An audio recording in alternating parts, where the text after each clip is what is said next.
Hi guys! Andito tayo ngayon sa ating Fresh from the Garden Island. Ako po si Micaela at ngayon po ay aakyat po ako sa Palasangan.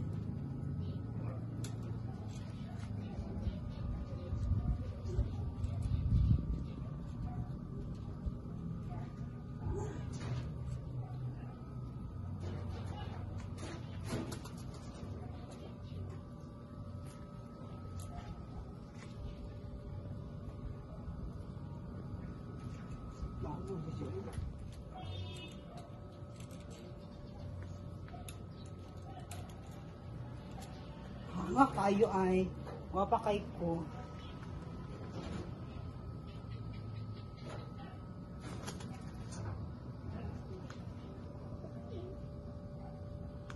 So guys, ano bang gagawin natin ngayon?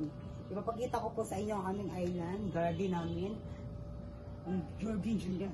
Napaka-fresh po. Yan po kamatis, kalamunggay, kalabati, siling dahon.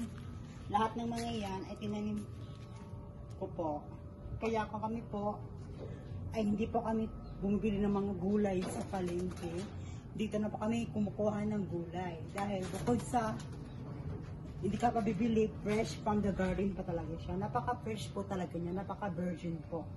Gaya ko po, virgin pa po ako. So, kung gusto niyo pong virgin na os at fresh na gulay, pumunta na pa kayo sa bahay ko. Ayan ang Micaela.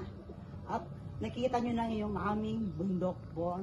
Yung bakuran po. Napakarami pong mga gulay na yan. Fresh po yan. Fresh, napaka-virgin pa po yan. At kung may nakita kayong hindi kaaya-ayang kaya-ayang gulay, yun po yung kalamunggay. Malapit na po siyang mamamatay kasi nga kulang siya ng injection. So, kailangan siya injectionan pa para magkaroon ng mga bunga ulit. Again, ako po si Micaela. Maraming salamat po sa panonood ng aking video. See you to my next vlog. Bye-bye!